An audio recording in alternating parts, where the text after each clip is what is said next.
Hello my dear students, कैसे हैं आप सभी लोग। I hope you all are doing great. मैं अंकिता, आपकी English educator, and welcome to my channel. और आज मैं आप लोगों के लिए लेकर आई हूँ NCERT solutions of the chapter silk road. और ये हमारा पूरा कंप्लीट हो जाएगा। सभी जो चैप्टर्स हैं हॉर्नबिल के इस एनसीईआरटी सॉल्यूशंस के साथ कंप्लीट हो जाएंगे। हाँ, अभी एक पोएम भी बची हुई है। ऐसा मत सोचिएगा कि मैम पोएम नहीं करवाएंगी, बिल्कुल करवाएंगी, लेकिन चैप्टर्स के बारे में बात कर रही हूँ कि चैप्टर इस एनसीईआरटी सॉल्यूशंस के साथ हॉर्नबिल के सभी चैप्टर्स कंप्लीट हो जाएंगे। ठीक है, तो चलो जल्दी से हम बढ़ते हैं आगे। और बेटा, अगर आपने सिल्क रोड पार्ट 1 पार्ट 2 नहीं देखे हैं, यानी जो वीडियोस हैं मैंने 2 पार्ट में बनाए हैं, अगर नहीं देखे हैं तो मेक श्योर आप उन दोनों वीडियोस को पहले देखें, उसके बाद ही एनसीईआरटी सॉल्यूशंस पर आए। अगर वो वीडियोस नहीं देखे हैं तो उनके लिंक यहाँ पर डिस्प्ले हो जाएंगे बैक टू बैक, आप उन पे क्लिक करेंगे तो वीडियोस तक पहुंच जाएंगे। ठीक है, चलिए सबसे पहला क्वेश्चन हम देखते हैं। Give reasons for the following statements. या कपल ऑफ स्टेटमेंट्स जिसका फिर आपको रीजन बताना है। तो पहला है the article has been title silk road. भाई सिल्क रोड क्यों है इस चैप्टर का नाम?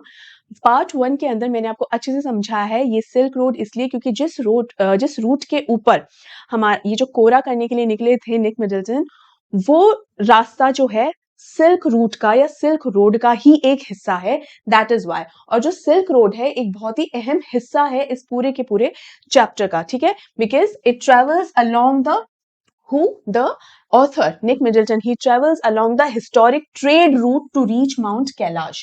क्योंकि कोरा करने के लिए माउंट कैलाश ही जाने की जरूरत है, और जो रास्ता है, जो रूट उन्होंने पकड़ा है, वो सिल्क रोड का ही कोर हिस्सा है, इसीलिए। ठीक है, अब यहाँ पर ये जो जगह है किस तरीके से कनेक्टेड कर रहे हैं। Ancient silk road connected the east and west for centuries, primarily known for the trade of silk from China. ये भी मैंने आपको बताया था कि जो चाइना का जो सिल्क होता है वो बहुत ही सुप्रीम क्वालिटी का होता है, और इसी सिल्क रूट के थ्रू इसका एक्सपोर्ट हुआ करता था। और ये जो सिल्क रूट है वहां पर सिल्क के अलावा बाकी चीजों का, जैसे गुड्स हैं या कल्चर, एक्सचेंज ऑफ कल्चर, तो उसका भी एक्सचेंज हुआ करता था। तो इसीलिए एक बहुत ही अहम, बहुत ही इंपॉर्टेंट रूट है ये। And that is why this title is the most apt title for this chapter. ठीक है बेटा, आया समझ में? Now next is Tibetan mastiffs are popular in China's imperial courts. ऐसा क्यों? तिब्बतन मास्टिफ्स कौन है बेटा? ये वही डॉग्स हैं जो कि हंटिंग डॉग्स, जो कि बहुत ही ज्यादा इंपॉर्टेंट हैं और बहुत ही खतरनाक होते हैं, क्योंकि शिकारी कुत्ते होते हैं। मतलब अगर इनकी पकड़ में कोई, चपेट में कोई आ जाए तो बच नहीं सकता। तो तिब्बत की तरफ से एक ट्रिब्यूट की तरह ये चाइना को गिफ्ट में दिए गए थे, एक ट्रिब्यूट की तरह उन्हें तोहफे में दिए गए थे। ठीक है, और इनकी इंपॉर्टेंस चाइना के इंपीरियल कोर्ट में इसीलिए होती थी क्योंकि सिंस तिब्बतन मास्टिफ्स जो है हंटिंग डॉग्स हुआ करते थे, तो एक तरीके से प्रोटेक्ट करने के लिए, गार्ड करने के लिए, ठीक है, इसीलिए इनकी इंपॉर्टेंस भी थी, और as a gift, as a tribute China को तिब्बत ने दिए थे। ठीक है, आंसर यहाँ पूरा लिखा हुआ है। मेरा पूरा इंटेंशन है आपको अच्छे से एक एक मीनिंग समझा दूं, तो इसीलिए मैं उस एक्सप्लेनेशन पे ज्यादा ध्यान दे रही हूँ। Next is the author's experience at Hor was in stark contrast to earlier accounts of the place. ये भी हमने पार्ट 1 में, अभी तक जितने क्वेश्चन आए हैं हमने पार्ट 1 वीडियो के अंदर देख लिए हैं। ये स्टार्क कॉन्ट्रास्ट क्यों आया? जितने भी लोग होर में आए हैं, तो यहाँ होर में क्या है? लेक मानसरोवर, जहां से 4 बहुत ही हमारी पवित्र नदियां निकलती हैं। कौन सी? सतलज नदी, ब्रह्मपुत्र, इंडस नदी और हमारी गंगा, है ना, ये सब वहां निकलती है। और जो सतलज नदी है वो तो लेक मानसरोवर में से ही निकलती है, बाकी तीनों उसके आसपास से होते हुए उसके आसपास से निकलती है। इतनी खूबसूरत जगह है जहां पर लोग, अलग अलग लोग जो आए हुए हैं, जापान से एक मॉन्क, उनका एक्सपीरियंस ये रहा है कि वो इतने इमोशनल हो गए थे। सबके ऐसे इस तरीके के इमोशनल एक्सपीरियंसेस रहे हैं। ठीक है, लेकिन हमारे निक मिडल्टन का एक्सपीरियंस जो है वो बिल्कुल इमोशनल नहीं था। इनफैक्ट उन्हें होर बिल्कुल भी पसंद नहीं आता है। और ये कॉन्ट्रास्ट क्यों होता है? क्योंकि वहां पर वो देखते हैं कि कितना डर्ट है और गंदगी वगैरह ज्यादा है। उनका जो फर्स्ट इंप्रेशन था वो क्या था? It was overwhelmingly negative.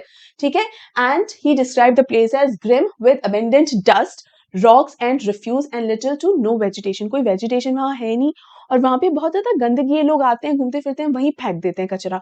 ठीक है, तो इसीलिए उनका जो एक्सपीरियंस था यहाँ पे, या जो फर्स्ट इंप्रेशन था होर का, वो बिल्कुल भी पॉजिटिव नहीं था। इसका एक और भी रीजन है। ठीक है, लेकिन वो रीजन इस आंसर के अंदर क्या हम एक्सप्लेन करेंगे? नो, क्योंकि यहाँ ये नहीं पूछा है why the experience was in contrast, ये नहीं पूछा है। वो कॉन्ट्रास्ट में क्यों था ऐसा कुछ नहीं पूछा, बस ये स्टेटमेंट को आपको एक्सप्लेन करने के लिए बोला है ना। चलिए next is the author was disappointed with Darchen. Again Darchen से डिसअपॉइंटेड थे, इस जगह से वो डिसअपॉइंटेड थे। क्यों यहाँ आकर डिसअपॉइंट क्यों हुए?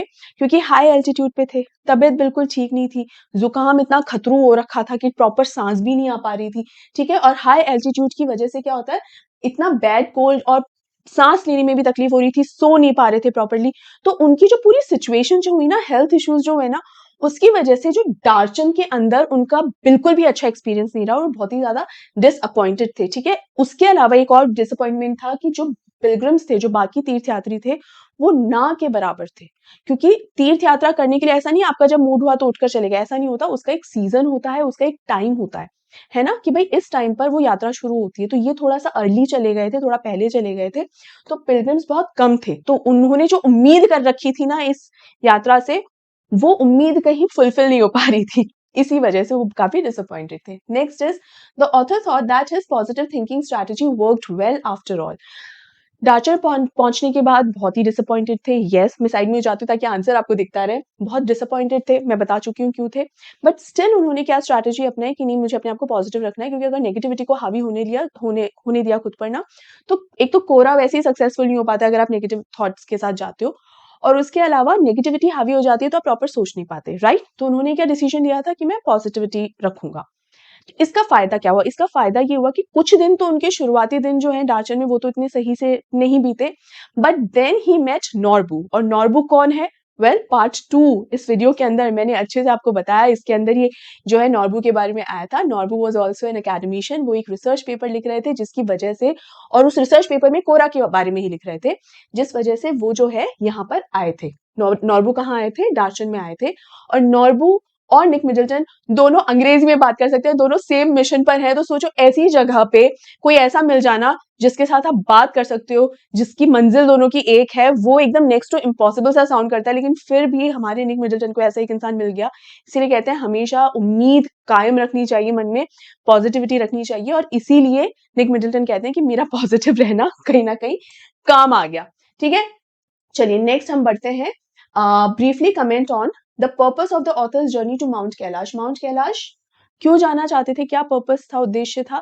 एक तो कोरा करने के लिए, दूसरा he was a physical geographer, तो क्लाइमेटिक कंडीशंस जानने के लिए, जोग्राफिकल एरिया को और बेटर तरीके से समझने के लिए, उस जोग्राफिकल सिग्निफिकेंस, कल्चरल सिग्निफिकेंस क्या है उस जगह की, ये सारी चीजों को समझने के लिए, उसे स्टडी करने के लिए ही वो माउंट कैलाश जाना चाहते थे, ठीक है।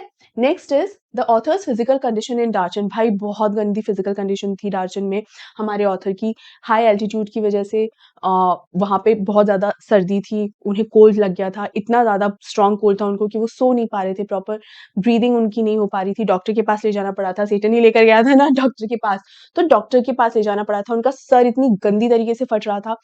तो उनकी जो फिजिकल हेल्थ थी वो ऐसी थी कि उनको वो जगह भी पसंद नहीं आई। जब उनकी हेल्थ थोड़ी सुधरती है ना, उसके बाद वो जगह अच्छी लगती है कि यार कल तक तो मुझे बिल्कुल अच्छी नहीं लगती थी, आज यार मुझे थोड़ा बेटर लग रहा है। ऐसा क्यों हुआ उनके साथ? सिर्फ इसीलिए हुआ क्योंकि उनको अब तबीयत ठीक थी, इसीलिए उन्हें जगह भी अब बेटर लग रही थी, राइट। और फिर उन्होंने अपनी जर्नी आगे कंटिन्यू की। Then the author's meeting with Norbu. भाई नॉर्बू से मिलना तो एक टर्निंग पॉइंट की तरह था हमारे निक मिडलटन के लिए, क्योंकि वो जिस जर्नी पर निकले थे, वो जर्नी पे एक तो थोड़ा जल्दी निकल गए थे, तो पिलग्रिम्स वगैरह थे ही नहीं। अभी तक ये चीज हमें पता चली गई है कि नहीं के बराबर पिलग्रिम्स थे। दूसरा, एक लैंग्वेज बैरियर भी था, क्योंकि निक मिडलटन की लैंग्वेज वहां पे कोई डार्चन में कोई नहीं समझ पा रहा था, और डार्चन के लोगों की भाषा निक मिडलटन नहीं समझ पा रहे थे, तो वो एक लैंग्वेज बैरियर तो था ही। नॉर्बू जो कि एक ऐसा व्यक्ति आया जो निक मिडलटन और तिब्बत दोनों की भाषा समझ रहा है, तो इतना ईजी हमारे निक मिडलटन के लिए हो गया। और बड़ी बात ये हो गई कि नॉर्बू भी कोरा के लिए ही आया है। तो सोचो, सेम मिशन है, सेम मंजिल है, और सेम ही जर्नी रहेगी इन दोनों की, और एक दूसरे की भाषा भी आती है, तो और दोनों की दोनों एकेडमिशियन ही हैं, राइट। तो इतना बढ़िया ये इनका सेटलमेंट बैठा, इतना शानदार कि he was very happy to meet Norbu, right. चलिए आगे। Tsetan support to the author during the journey. Tsetan का जो सपोर्ट था जर्नी में, वो बहुत ही ज्यादा सपोर्टिव था। एक तो सपोर्ट इसलिए था क्योंकि सेटन की जो ड्राइविंग स्किल्स थी ना, वो अमेजिंग थी। अगर इतने जिस तरीके के एरिया में गए थे हमारे निक मिडलटन, देखो इसकी कलर अपने आप ही चेंज होता रहता है, इट्स ओके, कलर से फर्क नहीं पड़ता, वर्ड समझ में आने चाहिए। ड्राइविंग स्किल्स ऑफ सेटन वो इतनी अच्छी ड्राइविंग स्किल्स थी उसकी कि जिस एरिया के अंदर निक मिडलटन गए थे वहां पर अगर उनको कोई कच्चा ड्राइवर मिलता जिसको अच्छा एक्सपीरियंस नहीं है तो वो बहुत ज़्यादा परेशान हो सकते थे। इसके अलावा एक्सीडेंट्स होने की जो पॉसिबिलिटी होती है, प्रोबेबिलिटी बढ़ जाती है बहुत, क्योंकि ईज़ी एरिया नहीं है। So he was highly skilled and highly experienced driver. उसे एक के बाद एक ऑब्स्टेकल्स को वो क्रॉस करता चला गया था। उसके बाद जब तबीयत भी खराब हुई थी निक मिडलटन की, तो निक मिडलटन का ध्यान भी उसने रखा था। ये सब हमने पार्ट 2 के अंदर कवर किया था, ध्यान रखना, ठीक है? वो भी हमने जो है देखा कि किस तरह से वो ध्यान रख रहा है। उसके अलावा और भी जो स्किल्स थी, सिर्फ ड्राइविंग तक की नहीं, उसके अलावा व्हीकल का ध्यान कैसे रखा जाता है। जैसे वो पेट्रोल टैंक को जब उसने ओपन किया था, तो एक बार में ही उसने अनस्क्रू नहीं किया था उस ढक्कन को जो है, धीरे-धीरे खोला था, ताकि जो उसकी गैस है पहले रिलीज़ हो, जो फ्यूल एक्सपेंड हो रहा है लोअर एटमॉस्फेरिक प्रेशर की वजह से, तो वो अच्छे से एक्सपेंड हो सके, वरना काफ़ी पता चला कोई ब्लास्ट हो गया, राइट? तो ये सारी चीज़ें भी सेटन को पता थी, तो इसीलिए सेटन का बहुत ही ज़्यादा सपोर्ट था निक मिडलटन को, राइट? अच्छा, डैनियल चला गया था ना, तो जितना समय सेटन रहा था निक मिडलटन के साथ, तो जो लैंग्वेज वाला था, तो थोड़ा बहुत सेटन जो है हेल्प कर पा रहा था। प्रॉपर तो लैंग्वेज एकदम प्रॉपर तो नहीं आती थी, बट इतनी आ रही थी कि वो हेल्प कर पा रहा था, ठीक है? चलिए, next question and the last question is, as a Buddhist, he told me he knew that it didn't really matter if I passed away, but he thought it would be bad for business. ये तो बहुत ही शानदार बात है, ये मैंने आपको पूरा वहां तक बताया भी था, अगर आपने वीडियो देखा है तो अच्छे से पता होगा। ये बात बेसिकली ये है बेटा कि जब सेटन की तबीयत खराब हुई थी ना, तो सेटन नॉट सेटन निक मिडलटन की तबीयत खराब हुई थी, तो सेटन जो है उनके साथ रहा था, लेकिन अगले दिन जब निक मिडलटन की तबीयत ठीक लग रही थी, तो सेटन कहता है, भाई तुम्हारी अब तबीयत ठीक है, मैं जाता हूँ। तो बोलता है कि भाई बिजनेस के अगर मैं तुम्हें छोड़ जाता ना और तुम्हें कुछ हो जाता तो मेरे बिजनेस के लिए बहुत नुकसानदायक होता। तो क्या कहता है, भाई मुझे तुम्हारी जिंदगी से इतना फर्क नहीं पड़ता है, लेकिन अगर तुम मर जाते तो मेरे धंधे पर भैया बात आ जाती, तो लोगों को लगता है यार इसके साथ जो टूरिस्ट आया था वो मर गया, तो मेरे तो बिजनेस पर बात आ जाती। तो यहाँ पर सेटन थोड़ा सा ये ह्यूमरस भी लग रहा है हमको, लेकिन सेटन बहुत नॉर्मली कह रहा है इस बात को, वो जानबूझ के ह्यूमरस नहीं हो रहा है। ऐसा क्यों? क्योंकि सेटन since he is a Buddhist, तो वो इस बात को एक्सेप्ट कर चुका है। सरमन एट बनारस वाला चैप्टर ध्यान है, जहाँ किस्सा गौतमी को ये समझाया गया था कि ये एक लर्निंग दी गई थी कि डेथ जो है इट इज इनएविटेबल, उसे एक्सेप्ट कर लेना चाहिए।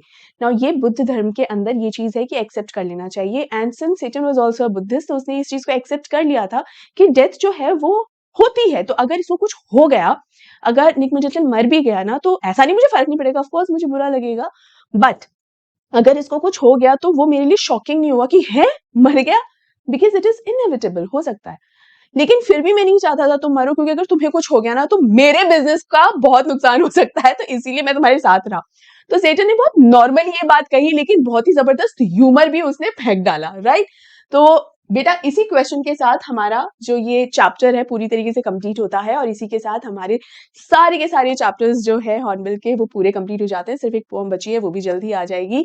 तो ये एनसीईआरटी सॉल्यूशंस का वीडियो आपको कैसा लगा मुझे जरूर बताइएगा, कोई डाउट अगर है तो बिल्कुल पूछ लीजिएगा, और अब हम जल्द ही मिलते हैं अगले वीडियो में। तब तक के लिए अपना ध्यान रखिए, टेक केयर, एंड यस, इस वीडियो को लाइक करना, इसे शेयर करना मत भूलिए।